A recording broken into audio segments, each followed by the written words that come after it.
Voilà, je crois qu'il est temps que je laisse la parole à mes collègues pour leur présentation. Je vais d'abord vous présenter ma première invitée, Cecilia Garcia Penalosa, qui est directrice de recherche au CNRS et qui est désormais aussi directrice d'études à l'EHESS, où elle occupera la chaire Genre, Croissance et Développement. Elle est membre du GRECAM au sein de l'École d'économie d'Aix-Marseille. Ses recherches portent principalement sur la croissance à long terme et en particulier sur le rapport entre croissance et inégalité de revenus, sur les institutions politiques et économiques impliquées dans les processus de croissance, sur les relations entre croissance et redistribution et sur les inégalités entre hommes et femmes dans le développement, la croissance et les marchés du travail. Sur ces différents sujets, elle a publié beaucoup dans les grandes revues internationales de sa discipline et elle a par exemple aussi co-dirigé un livre paru chez MIT Press en 2006, Institutions, développement et croissance économique. Institutions, Development and Economic Growth. Je lui donne la parole. Merci. Bonjour et merci pour l'invitation. Je vais faire une présentation qui est basée en grande partie sur une note que j'ai coécrite avec Étienne Wasmer de Sciences Po pour le Conseil d'analyse économique. La note originale s'est focalisée beaucoup sur la France. Vu les sujets d'aujourd'hui, je vais vous donner une vision beaucoup plus internationale des problèmes. Je vais commencer, suite à cette introduction qu'on a eue, pour discuter un tout petit peu ce qu'est les talents chez nous, chez les économistes. Donc la notion des talents, qui était initialement réservée au monde des arts et des sciences, a été progressivement appliquée à des autres aspects, en particulier au monde de l'entreprise. Mais pour les économistes, ce qui est fondamental, ce n'est pas tant les champs d'application de cette idée, mais le fait qu'ils portent sur des questions. Une, c'est la rareté des ressources et le fait que les talents, nous, on les définit comme quelque chose qui est rare dans la société. Et d'un autre côté, on explore l'idée que les talents vont augmenter les capacités de production d'une société. Et ces capacités peuvent affecter la production à court terme ou à long terme avec des implications différentes. Et donc, en économie, on a tendance à utiliser le terme talent comme étant équivalent de capital humain. Cette idée de capital est importante pour nous parce que, contrairement à la langue anglaise, quand on parle des talents en français, on a la notion d'investissement, d'éducation aussi. En anglais, talent est généralement vu comme quelque chose avec laquelle on est une habilité naturelle. Aujourd'hui, je vais me concentrer en grande partie sur ces parties du talent qu'on peut bien mesurer et qui va être fortement liée à l'éducation. Et donc, je veux parler des individus high skill ou des brains, des cerveaux et de leur mobilité. C'est important aussi pour nous économistes cette idée que le talent est lié à l'individu. Et donc, contrairement à des autres facteurs de production, notamment le capital physique, ce n'est pas quelque chose qui peut se transférer, mais est nécessairement lié à une personne physique. La notion est liée en partie à l'argent, mais pas toujours. On a déjà entendu dire qu'il y a la question de la rémunération du talent. C'est vrai que beaucoup des questions qu'on se pose en économie sont par rapport à ces rémunérations, mais je voudrais avoir une vision un peu plus large parce que beaucoup des individus talentueux qui vont contribuer à la productivité ne seront pas rémunérés au niveau de leur contribution à long terme. Je pense par exemple à la recherche fondamentale où on va voir des individus avec une importante contribution à la croissance de long terme, même sans être capable de capturer le rendement de la recherche tout de suite. Et donc, c'est pour ça que je disais qu'en économie, on identifie ces individus à haut niveau d'éducation, de skills, qui ont un impact sur la croissance aujourd'hui, mais aussi sur la croissance future d'une façon un peu plus tentative, un peu plus difficile à mesurer. Les enjeux du débat sont importants. Ils sont importants parce que le monde a changé d'une façon fondamentale. On vient d'écouter un exemple sur les modes de production d'il y a quelques décennies et ceux d'aujourd'hui. Je dirais que la période 1850-1970 a été le siècle du capital physique, a été une période où le monde a vu une croissance énorme qui a été créée en grande partie par l'accumulation de capital physique, par l'équipement, par les machines. Depuis les années 80, cette forme de croissance a changé et nous sommes dans ce qu'on peut appeler le siècle du capital humain.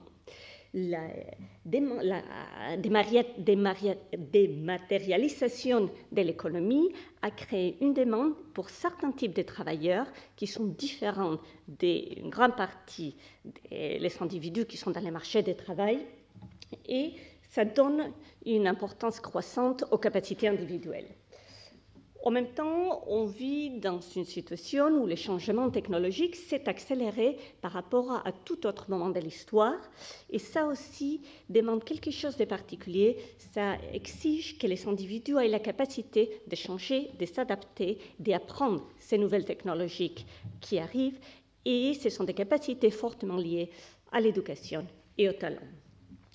Donc, cette évolution a été accompagnée par un changement fondamental par rapport à la taille du monde dans lequel on vit. Les communications se sont facilitées, les déplacements physiques se sont facilités, et donc la vision que nous économistes on a eue pendant une grande partie du XXe siècle, qui disait que le capital physique était mobile, mais le travail était le facteur fixe associé à un pays, un lieu particulier, a complètement changé. Le travail, et en particulier le travail qualifié, est devenu mobile aujourd'hui. Et à cause de ça, on parle d'une guerre des talents. Cette idée que les nations, pour réussir, ont besoin d'avoir ces talents, ces capacités productives, et que les individus qui les possèdent sont devenus mobiles, et pourtant, différentes nations peuvent essayer de les attirer. Donc, ce que je voudrais faire est vous donner quelques chiffres sur la mobilité internationale des talents aujourd'hui, parler des causes et des conséquences de cette mobilité et passer un petit peu de temps sur un cas particulier, la situation aujourd'hui en Europe par rapport au talent et en particulier par rapport au monde académique. Donc, quelques chiffres un peu généraux. Là, on a quelques tendances depuis 1975 de l'immigration qualifiée. On voit que dans certaines parties du monde, elle a augmenté très considérablement, moins dans d'autres. Il y a des cas assez importants comme celui de l'Amérique centrale. Mais cette émigration des talents est devenue particulièrement importante dans les pays riches. Et ça, c'est un phénomène nouveau, même s'il y a eu des périodes dans l'histoire où l'émigration des individus qualifiés a été forte. Je pense qu'on va écouter quelque chose sur ça cet après-midi. Et avec ces graphiques, je voulais un peu mettre en perspective les différentes expériences nationales. Il y a des pays qui ont une culture d'émigration des talents beaucoup plus fort que des autres. En France, on parle beaucoup de la fuite des talents. On voit que depuis les années 80, l'augmentation a été considérable, mais elle reste quand même assez faible. Elle a passé de 1% de la population qualifiée avec un diplôme de supérieur à 2%. Elle a doublé, effectivement, mais elle reste beaucoup plus bas que ce qu'on voit dans le Royaume-Uni, par exemple, ou dans les Pays-Bas. Un autre fait que je voudrais souligner, même si je ne vais pas passer beaucoup de temps sur ça, est que la mobilité des talents ne touche pas de la même façon tous les individus. Et il y a une dimension qui est, à mon avis, intéressante, qui est les différences entre hommes et femmes. Ce que j'ai ici, c'est le taux d'émigration des diplômés du supérieur selon les types des pays d'origine et par sexe. Et donc, on voit que si bien dans les pays à haut revenu, les hommes et les femmes ont des taux d'émigration assez proches, dans le reste du monde, ce n'est pas le cas. Et donc, l'émigration des talents est un phénomène assez masculinisé et on doit se poser des questions sur les implications que ça peut avoir sur l'économie locale, mais aussi sur les pays d'accueil. Pourquoi est-ce que ces individus bougent autant aujourd'hui? Comme je disais avant, les économistes ont pendant longtemps vu le travail comme les facteurs immobiles. Et les théories qui en avaient disaient le capital physique est complémentaire au facteur travail, et donc il va se déplacer pour aller dans les lieux où il y a une main-d'œuvre adéquate. Quand je vais dire adéquate, ça peut être du travail bon marché, avec des bas salaires pour certains types de biens, ou des travails très qualifiés quand on veut produire des biens qui ont une nécessité de ce type de travail. Donc, si le capital physique suit le travail, pourquoi se déplace le capital humain? Je vais vous montrer les résultats qu'on a dans la littérature empirique, mais les approches théoriques parlent de plus en plus de complémentarité des capital humain. Et quand on se demande avec quoi est complémentaire les talents, la réponse est en général avec les talents. Et donc, cette littérature un peu récente en économie commence à s'orienter vers la géographie, vers l'urbanisme. Et ce qu'on trouve là est qu'il y a une interaction fondamentale entre les individus pour la création des savoirs, pour la création artistique, scientifique. Et donc, beaucoup des facteurs que nous, on a traditionnellement considérés comme fondamentaux pour expliquer la mobilité des facteurs ne le sont plus. Et maintenant, on parle des facteurs géographiques, de la taille des villes, de l'urbanisme, de la création des centres des savoirs. Bien sûr, Silicon Valley, c'est lui qui nous vient en tête très rapidement.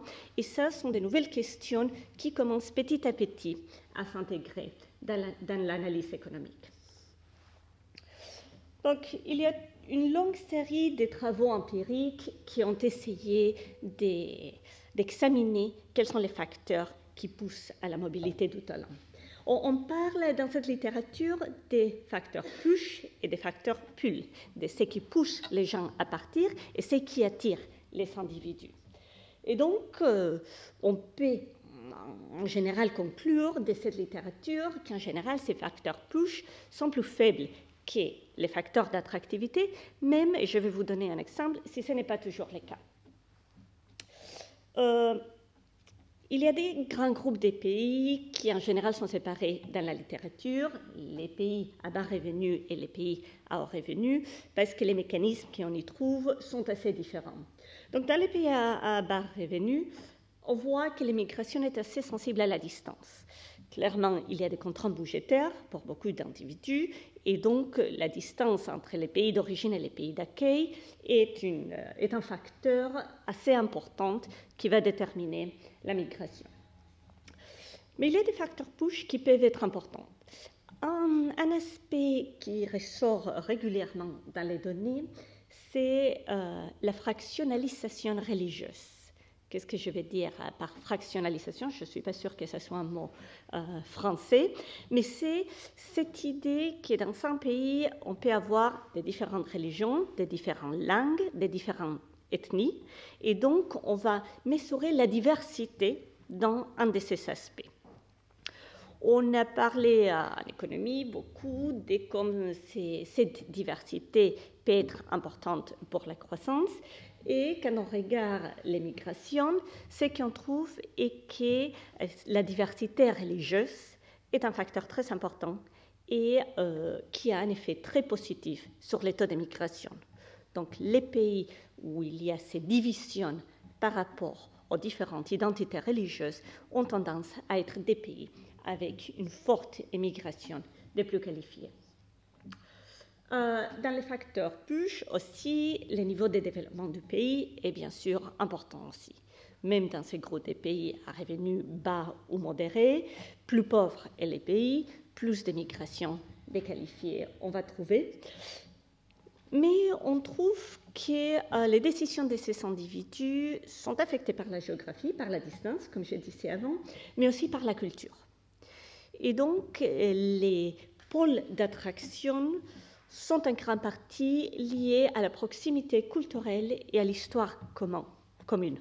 Et donc, à la colonisation, au partage d'une langue, bien sûr, ce qui n'est pas très surprenant par rapport aux capacités que ces individus vont avoir de s'intégrer dans les pays d'accueil. Mais aussi, il y a des similitudes culturelles et religieuses qui vont affecter ces décisions.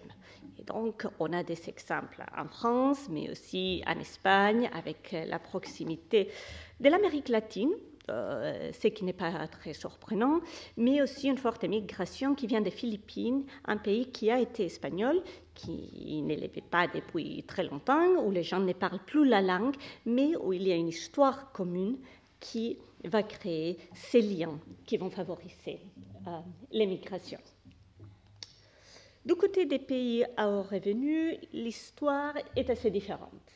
L'immigration est très peu sensible à la distance. Ce sont des individus qualifiés qui ont été éduqués dans un pays riche, donc les contraintes budgétaires ne semblent pas être très importantes, et le niveau de revenus du pays d'origine n'a pas beaucoup d'implications non plus pour les taux d'immigration.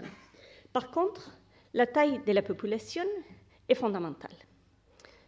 Les individus qualifiés qui sont d'origine d'un pays petit ont beaucoup plus tendance à partir ailleurs et ont tendance à partir dans les grands pays. Et ça revient à l'idée que j'évoquais avant de l'importance de la géographie et l'importance des interactions entre talents. Un pays petit est un pays où il y a moins d'individus qui vont avoir les mêmes approches que moi, qui vont se poser les mêmes questions, et donc je vais vouloir partir ailleurs. Et on trouve, je vous avais montré quelques données avant, mais on trouve les résultats surprenants que des pays très riches comme les Pays-Bas ou la Suède ont des taux d'immigration qualifiés assez considérables. Les données semblent nous indiquer que ces individus partent pas parce qu'ils cherchent un salaire plus élevé, pas parce qu'ils cherchent des conditions de travail plus généreuses, mais surtout parce qu'ils cherchent un réseau. Ils cherchent de s'intégrer dans une communauté où les talents trouvent ces talents complémentaires, desquels j'ai parlé avant. Et bon, le dernier point, c'est le niveau de revenus. Et un aspect que je trouve intéressant dans ces résultats est que le niveau des salaires dans les pays d'accueil est important pour attirer les talents, mais aussi les inégalités. Pourquoi ? Parce que les inégalités salariales veulent dire que mon salaire comme chercheur est élevé, mais les salaires de ceux qui vont donner tous les supports au système de recherche sont bas. Et donc, je vais pouvoir embaucher plus de techniciens, plus de travail non qualifié pour créer une équipe. Et donc, on trouve cette implication clairement dans les données que les pays où ce qu'on appelle les skill premium, donc la prime des salaires pour être qualifié est très élevée, vont être des pays qui attirent fortement les talents. Je vais passer quelques instants sur la fiscalité. Donc la fiscalité, c'est quelque chose qui apparaît régulièrement dans la presse populaire comme un facteur fondamental pour la mobilité des talents. Quand on regarde les données avec un peu plus de soin et pas se focaliser sur un individu connu, l'impact de la fiscalité est assez modéré. C'est un facteur, mais ce n'est pas le facteur qui détermine la mobilité. Et donc, clairement, les choix sont pris par rapport à tout un ensemble d'aspects, de conditions de travail, et pas seulement sur la base d'une fiscalité plus élevée ou plus faible. Quelles conséquences a cette mobilité ? On a, à la fin, donc dans les années 90, quand la mobilité qualifiée, surtout des individus qui venaient des pays pauvres, a augmenté considérablement, il y a eu beaucoup de discussions sur l'impact négatif de cette fuite des cerveaux et sur l'idée que les talents est en train de partir, la main-d'œuvre qualifiée d'un pays va disparaître et donc les niveaux de production et les taux de croissance vont nécessairement être plus faibles. Cette fuite des talents va induire une pénurie professionnelle dans certains secteurs et donc on va faire ralentir certains secteurs. Il y a eu pas mal de discussions sur l'effet contraire, l'idée que peut-être la fuite des talents permet une augmentation des investissements en éducation. J'habite dans un pays pauvre avec peu d'opportunités, Mexique. Si je peux partir aux États-Unis, ça va augmenter les incitations que j'ai à m'éduquer parce que je peux espérer avoir un salaire plus élevé dans les pays de destination. Ce n'est pas clair que ces mécanismes soient en fonctionnement, donc l'évidence que j'ai vue sur ça est quand même assez faible et il y a plutôt un effet négatif de ces côtés. Cette pénurie aussi a une deuxième implication sur les salaires et sur les inégalités.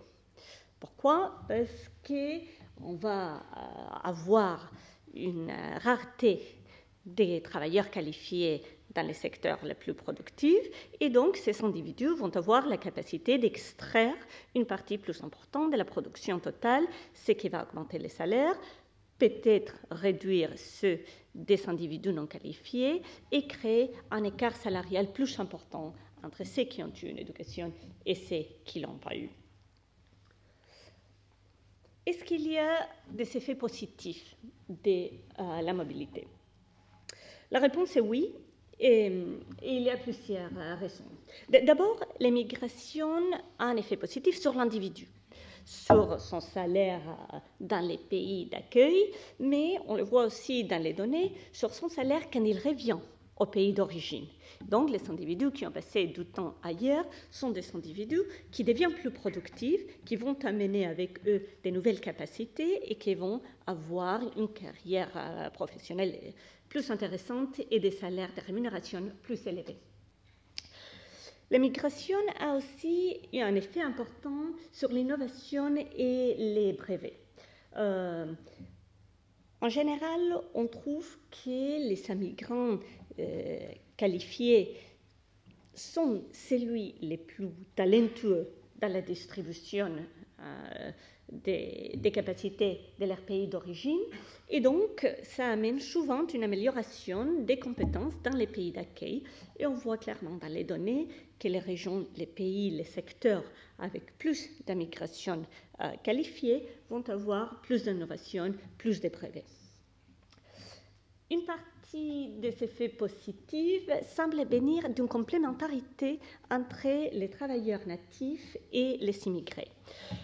Et ça exploite un peu des idées qu'on a en économie de la croissance sur l'importance de la diversité et comment la diversité peut améliorer l'efficacité, les capacités de production. Et donc, quand on se focalise sur la migration, ce qu'on trouve est qu'il y a un impact positif de l'arrivée de ces migrants dans un secteur sur les opportunités d'emploi et les salaires des travailleurs natifs dans ces secteurs. Donc, c'est un effet assez fort, surtout pour les pays riches, et donc qui indique que cette complémentarité est présente. L'immigration a aussi un effet très considérable sur le commerce international. Et c'est un effet qui va dans les deux sens, pays d'accueil et pays d'origine aussi. Les migrants entretiennent des réseaux, créent des liens, et tout ça va augmenter les flux commerciaux d'une façon très considérable. Les échanges des personnes, donc, vont influencer les importations, mais aussi les exportations. Et on voit que ce type de réseaux ont des effets très positifs, mais aussi très permanents, même quand un individu revient dans son pays d'origine, les liens qui ont été créés vont permettre la continuité de ces hausses de flux commerciaux. Il y a néanmoins un point négatif par rapport à l'immigration, et ce sont les risques budgétaires.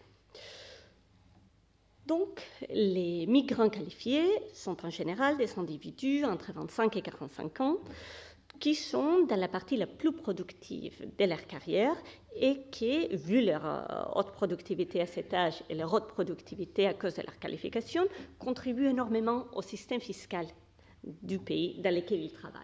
Donc, perdre ces individus implique une perte de recettes fiscales potentielles qui ne sont pas récupérées nécessairement par les retours, parce que généralement on trouve que beaucoup de retours se font plus tard dans la vie quand les individus sont proches de la retraite et donc leur contribution au système fiscal va être plus faible. Il y a des problèmes associés à ça. Il y a un souci d'équité, je pense qu'il y aura plus de discussions sur ça cet après-midi, parce que dans des pays comme la France, l'État va financer l'éducation des individus pendant une très longue période, et après, ces individus vont partir ailleurs et contribuer au système d'autres pays. Mais il y a aussi un souci plus général dû à la concurrence fiscale. Pourquoi? Parce que moi, État français, je vais investir dans des individus et je ne vais pas récupérer, je ne vais pas avoir un bon rendement à cet investissement car ils vont partir ailleurs. Donc, quelles sont mes incitations? Bon, je vais réduire mes dépenses d'éducation et espérer que les Espagnols viennent travailler en France une fois ils ont été éduqués ailleurs. L'Espagne va faire la même chose, l'Allemagne et les Pays-Bas aussi, parce qu'ils disent « je vais mes nationaux vont partir et je vais essayer d'attirer ceux qui ont été éduqués ailleurs ». Et donc, tous les différents pays vont se trouver dans une concurrence vers les bas dans le système éducatif qui va les pousser à investir de moins en moins dans l'éducation. C'est quelque chose qu'on ne voit pas encore, mais qui risque de se mettre en place si on continue avec cette formabilité qu'on voit aujourd'hui. Je vais passer les dernières minutes sur la compétition internationale des talents en Europe et comment ça s'est développé ces dernières années. Je vous donne ici quelques chiffres sur la fuite des talents scientifiques des Européens vers les États-Unis.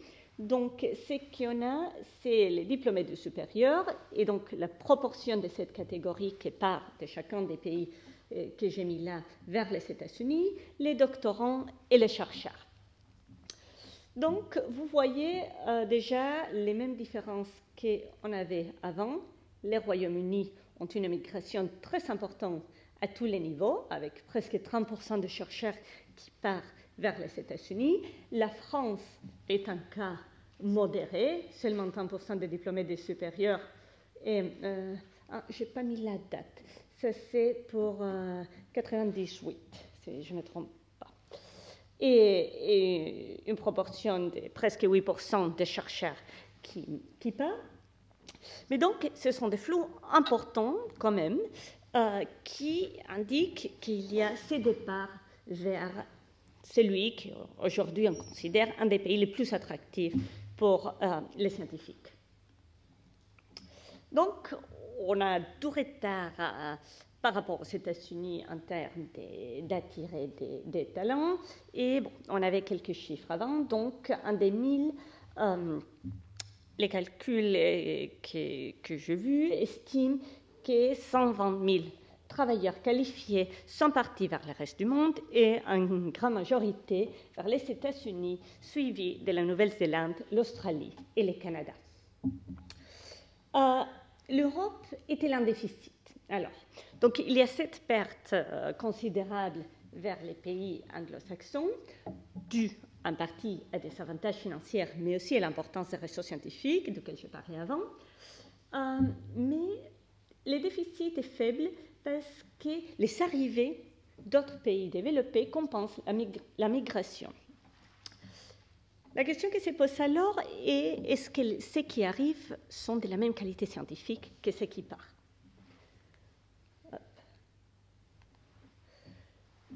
Donc, c'est une question assez difficile à répondre.